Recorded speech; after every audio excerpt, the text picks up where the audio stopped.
시청자 여러분 안녕하십니까. 10월 19일 월요일 예민수의 시시각각 1부 시작합니다. 매주 월요일은 한 주간의 서울시 부동산 정책과 부동산 시장의 주요 이슈를 알아봅니다. 함영진 부동산 114 리서치 센터장님 함께합니다. 어서 오십시오. 안녕하십니까. 네, 지난 14일 있었던 서울시의 제15차 도시건축 공동위원회 개최 결과부터 보겠습니다. 이번에 위원회 상정 안건은 몇 건이었습니까? 예, 총 6건이었습니다. 이제 가결이 한 5건 정도 있고요. 보류도 한 건 있었습니다. 네. 자, 그러면 서울시에 또 우리 주변에 여러 가지 변화들이 여기에 포함이 되어 있거든요. 가결된 안건부터 보겠습니다. 사당역과 이수역 일대, 여기 굉장히 아주 복잡하고 오가는 분들이 많은 지역인데 지구 단위 계획 재정비안이 원안 가결됐네요. 그렇습니다. 이제 말씀하신 대로 사당역과 이수역 일대의 도시 환경이 전부 정비될 예정에 있습니다. 뭐 이 지역 같은 경우는 이제 관악구, 그리고 서초구, 그리고 동작구 이렇게 이제 3개의 자치구에 걸쳐 있는 지역이죠. 무려 47만여 제곱미터 정도 됩니다. 기존의 5개의 지구 단위 계획 외에도 사당 주차장 부지 그리고 메트로 본사터 그 외에 동작대로변 일대를 전부 포함해서 재정비될 예정에 있는데요. 특히 동작대로변은 3년 안에 특별계획구역으로 묶이게 되면 용적률 상향의 수혜가 주어질 예정에 있습니다. 기부채납 15%를 통해서 3종 일반 주거지역에서 준주거지역으로 종상향을 하고 블록 단위 복합 개발이 추진될 예정이기도 합니다. 동작대로변의 개발 유도를 통해서 가로 활성화도 꾀할 예정에 있고요. 사당 주차장터의 복합환승센터가 개발되면 지금보다 교통 환경도 훨씬 나아질 것으로 기대되고 있습니다. 네, 과천 쪽으로 가시는 분도 많고 이쪽이 교통이 복잡한데요. 교통 문제하고 또 계획된 개발이 좀 이루어질 수가 있겠군요. 그렇습니다. 예. 잠실 관광특구인 송파구 방이동 일대와 국제교류복합지구인 강남구 대치동 일대는 또 관광 숙박시설 용적률을 완화하는 계획이 통과가 됐군요. 그렇습니다. 아무래도 해외에서 관광객이 많이 유치되고 있기 때문에 특히 서울시에서 관광호텔 건립에 적극적인 상황인데요. 코엑스 일대의 국제교류 복합지구인 대치동의 995-8번지 일대, 그러니까 바로 2호선 삼성역의 아주 초역세권이라고 할 수 있는 지역인데요. 무역센터나 코엑스 같은 관광객이 많이 밀집될 수 있는 시설들이 포함된 지역이기 때문에 관광호텔의 수요가 과거보다 많이 나타나고 있습니다.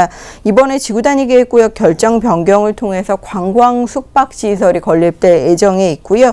또 용적률도 완화해서 호텔의 객실수를 좀 늘릴 예정에 있습니다. 마찬가지로 올림픽 대로변의 방이동의 먹자골목 초입에 위치해 있는 지역이죠. 송파구 방이동의 23-34번지 일대 같은 경우는 관광 숙박시설 건립에 따른 용적률 완화 조치에 따라서 지구단위 계획 결정 변경안을 마찬가지로 수정 가결했는데요. 뭐 2호선 삼성역 주변이라든지 8호선 방이역 주변, 잠실역 주변 이런 지역들의 관광 숙박시설이 지금보다 더 나아지게 되면 관광 산업인구 유입이 기대되기 때문에 이런 부분의 산업 기능도 지금보다 더 좋아질 것으로 보여집니다. 네, 관광 숙박시설 주로 호텔이겠죠. 최근에 용적률 완화가 잇따르고 있고요. 또 재건축하는 것도 많습니다. 송파대로 지구단위 계획구역 내 차량 출입 불허 구간을 또 지구단위 계획 결정 변경하는 이 안도 허가가 됐는데요. 가결이 됐는데 이 내용은 어떤 건지 궁금하네요. 예, 이 내용은 이제 송파구청장이 요청한 내용입니다. 이번 변경안은 8호선의 석촌역 주변에 백제 고분로에 설정된 차량 출입 불허 구간을 주차 출입구를 신설하는 내용을 포함하고 있습니다. 도건위에서 보행자나 자전거 이용자 안전 대책을 수립했을 경우에는 향후에 이제 간선도로변에 나대지로 방치해 있던 지역에 건물을 신축할 수 있도록 조건부 허가를 한 것인데요. 도시 미관도 좋아지고 또 지역 환경도 개선되는 효과가 있을 것으로 기대되고 있습니다. 네. 서울시의 제15차 도시건축 공동위원회 개최 결과 내용부터 봤고요. 다음은 부동산 시장의 최근 이슈를 알아봅니다. 요즘 아파트 분양시장의 열기가 뜨겁다는 거는 다들 알고 계실 텐데 그러다 보니까 틈새 시장으로서 급부상하고 있는 상품이 있는데요. 바로 지역주택조합 아파트라고 합니다. 장점이 있는 반면에 문제점도 있어서 주의할 필요가 있는데 센터장님, 지역주택조합 아파트란 뭡니까? 예, 이제 지역주택 조합을 이제 흔히들 요즘 많이 관심을 가지고 계시는데요. 네. 조합이 사업 주체가 돼서 이제 토지를 매입하는 것입니다. 네. 아니면 토지주가 직접 시행을 할 수도 있는 것이고요. 그래서 시공사를 선정해서 아파트를 짓기 때문에 이제 분양받을 때 청약 통장이 필요 없습니다. 그리고 잘만 운영하면 이제 사업 추진 속도가 빠르기 때문에 서민의 입장에서는 보다 저렴하게 내 집 마련할 수 있다는 장점이 있는데요. 조합원 자격이 있습니다. 지역 내 시군구에 거주하시는 주민 외에도 인접 시도 단위의 광역생활권에 6개월 이상 거주하는 사람이면 이제 조합원 자격이 주어지고요. 특히 2014년에는 이제 무주택 세대주뿐만이 아니라 전용 면적 85제곱미터의 1주택자도 조합에 가입하실 수 있게 됐기 때문에 서민의 내 집 마련 상품으로 요즘 이제 애용되고 있는 상품이라고 생각하시면 되겠죠. 요즘 이제 분양 아파트 청약 경쟁이 굉장히 치열해지면서 아파트 당첨받기가 어렵다는 무주택자, 그리고 이제 웃돈을 좀 기대하는 투자 수요자들이 몰리면서 최근에는 지역주택조합이 일종의 분양시장의 빅마켓으로 통하고 있습니다. 네, 분양시장이 워낙 뜨겁다 보니까 일종의 뭐 풍선효과라고도 볼 수가 있습니다. 네. 옛날에 보면 회사에서 주택조합을 하거나 동호인끼리 주택조합을 해서 주택을 짓는 경우는 있었잖아요. 그렇습니다. 이거는 그렇게 아는 분들이 아니라 그 지역에서 주택조합을 모르는 분들이라도 여건이 되면 만들어서 집을 짓는다는 거죠. 맞습니다. 예.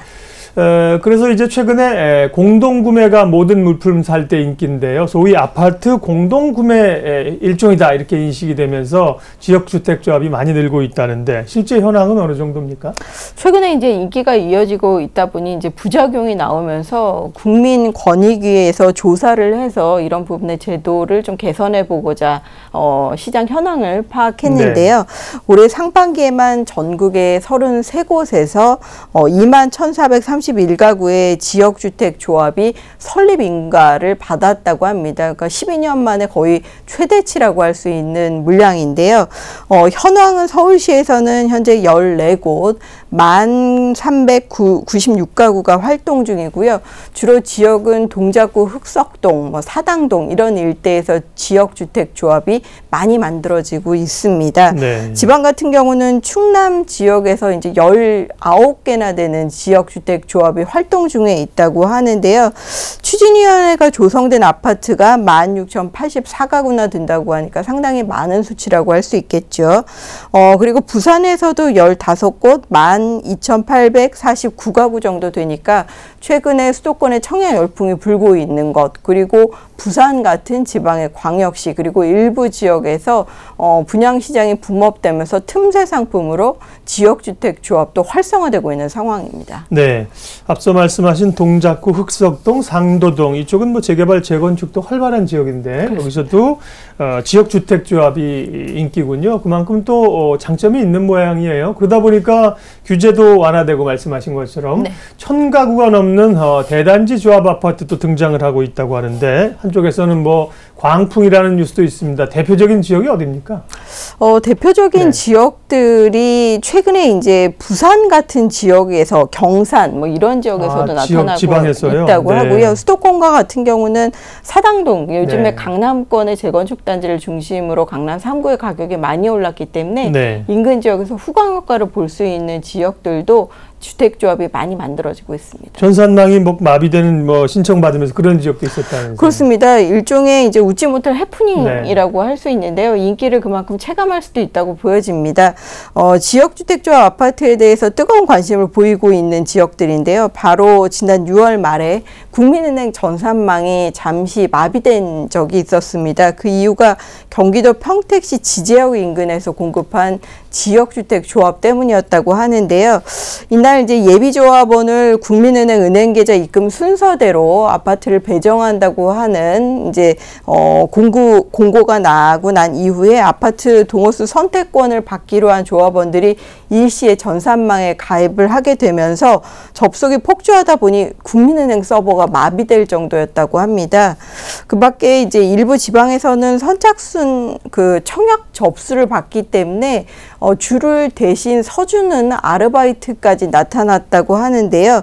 7월 말에 경북 경산시 중산동 일대의 지역주택 조합 같은 경우는 로얄층 선점을 위해서 견본주택 개관 전부터 청약 통장을 받지 않으니까 되게 이제 모델하우스에서 줄을 서기 마련이거든요. 네. 뭐 1km 줄을 서고 앞줄 번호표에 한 장씩 웃돈 1,000만 원이 붙었다고 하니까 웃지 못할 사례라고도 할 수 있겠죠. 네, 사실일까요? 예전에 집값 급등기에도 이런 전적이 있었는데 네. 지난해 올해 분양시장이 뜨겁다 보니 일종의 네. 풍선 효과가 지역주택조합에 이런 문제를 나타내고 있는 네. 것으로 보여집니다. 그렇다고 해도 뭐 앞줄에 쓰면 웃돈이 붙고 말이죠. 그 정도까지 이야기가 되고 있다는 것은 조금 지나치다는 생각도 듭니다. 청약통장이 없고 그러니까 뭐 가점 기준 이런 게 없으니까 더 몰리고 뭐 선착순으로 가거나 줄 서고 그럴 수밖에 그렇습니다. 없겠는데요. 그런데 이제 일종의 아파트 공동구매라는 표현을 아까 했는데 일반 그 물품들은 공동구매하다가 문제가 생겨도 사실은 뭐 조그만 것은 네. 극복할 수가 있는데 이건 집이잖아요. 네, 그러니까 그렇습니다. 이제 그 과정에서 허위 광고라든지 실제 여러 가지 뭐 건물을 못 짓게 되는 문제가 있으면 상당히 큰 부작용이 있을 수 있는데 어떤 문제점들이 생길 수 있고 생겨나고 있나요? 이제 허위 과장 광고를 통해서 이제 지역주택조합 아파트를 지을 수 없는 부지에도 조합원을 모집하는 사례들도 나타나고 네. 있다고 하는데요. 최근에 경남 진주시 같은 경우는 이제 아파트를 지을 수 없는 땅에 조합원을 모집해서 지역주택조합과 관련해서 피해 볼 수 있으니 주의하셔라 이런 것들을 진주시청에서 보도자료로 만들어 배포하기도 했다고 합니다. 선착순으로 조합원을 모집하게 되면 사두면 가격이 오른다. 이제 로얄층이 얼마 안 남았다. 이렇게 수요자의 조급증을 일부 상술로 이용해서 조합원을 모집하고 있는 것인데요. 심지어는 아파트 건립이 불가능한 이제 자연녹지 지역이라든지 기본계획, 특히 도시기본계획이 없는 지역에서도 조합원을 모집하는 허위 과장 광고가 많이 늘고 있습니다. 거기에 이제 불법 전매 거래도 흔한 편인데요. 지역주택조합의 조합원 지위는 사업계획 승인 이후부터 분양권 전매를 하실 수 있습니다. 하지만 이제 사업계획 승인은커녕 조합 설립 인가도 받지 않는 물딱지를 불법으로 거래하는 사례까지도 나타나고 있다고 하고요. 특히 지역조합의 조합원이 아닌 사람이 지역주택조합원 가입을 알선한다든지 또는 주택가격 외에 프리미엄이라고 해서 수수료, 중개수수료를 받는 경우 뭐 주택법 위반으로 처벌을 받을 수 있지만 시장이 워낙 일부 지역에서는 뜨겁고 특히 수도권 일부나 지방에 부산이나 대구 같은 지역은 구도심의 재개발, 재건축도 많이 이루어지고 있다 보니 이런 불법이 자행되더라도 그냥 모르고 속고 넘어가시는 경우도 있다고 합니다. 네. 집을 지을 수 없는 데다가 집 짓겠다고 허위 광고를 하거나 조합 설립해서 이렇게 실제로 이 아파트를 다 지어서 분양하기까지는 상당한 기간이 걸릴 텐데 말이죠. 그렇습니다. 그런 절차들이 어디서 좀 문제가 생길 수 있는지 그리고 지역주택조합 들으시거나 관심 있는 분들은 또 어떤 점을 유의해야 될지 말씀해 주세요. 근데 지난해부터 주택조합과 관련된 법안의 규제가 완화되면서 뭐 청가구 있는 대단지가 나오고 있는데요. 네. 사실 지역주택조합의 목적성은 소규모 단위에서 집을 빨리 지어서 비용 부담을 낮추고 내 집 마련을 중소형 주택 위주로 하는 것인데 그런 부분의 내용이 변질된 사례가 많은데요. 가장 사업의 관건은 역시 조합원 모집과 토지 확보가 100% 이루어졌냐를 잘 살펴보실 필요가 있겠습니다. 현재 지역주택조합의 조합 설립 인가를 받기 위해서는 조건이 있는데요. 조합원을 전체 조합원에서 50%를 모집하셔야 되고요. 토지도 80% 이상 확보를 하셔야 됩니다. 그리고 사업 승인 인가가 나게 되면 토지 확보가 95% 비율이 돼야 되는데 이런 비율을 제대로 지키지 않는 경우도 있다고 하고요. 근데 이제 토지 확보가 늦춰지게 되면 일종의 알박기에 따라서 금융비, 사업비가 사업 기간이 아주 연장되는 문제점이 생길 수 있기 때문에 경우에 따라서 잘못하면 사업이 어그러지면서 조합원의 피해로도 이어질 수 있다고 합니다. 조합원이 투자금을 떼인다든지 조합 탈퇴를 못해서 비용 부담이 눈덩이처럼 커져가게 되면 이런 부분에 전부 투자자의 피해로 이어질 수가 있겠죠. 그리고 토지 매입이나 관련해서 인허가의 문제, 사업 추진과 관련된 여러 가지 노하우 이런 것들을 제대로 갖춰주지 않고 업무 비리를 하게 되면 이런 것들이 소비자의 피해로 이어질 수 있는데요. 그렇기 때문에 최근에 인기가 있으니까 무조건 시세 차익을 보자 이렇게 뛰어드시는 것보다는 토지 확보는 제대로 돼 있는지, 또 입지의 경쟁력을 갖추고 있는지, 공급 과잉 우려는 없는지, 그리고 실제 시공사가 신뢰할 만한 능력을 갖고 추진위를 도와줄 것인지 이런 부분을 잘 꼼꼼하게 따져본 뒤에 조합 가입 여부를 살펴보실 필요가 있다는 말씀 꼭 드리고 싶습니다. 네, 최근에 인기를 끌고 있는 지역 주택조합 현황과 함께 또 문제점, 주의할 점까지 살펴봤습니다. 함영진 부동산 114 리서치 센터장님 함께했습니다. 고맙습니다. 고맙습니다.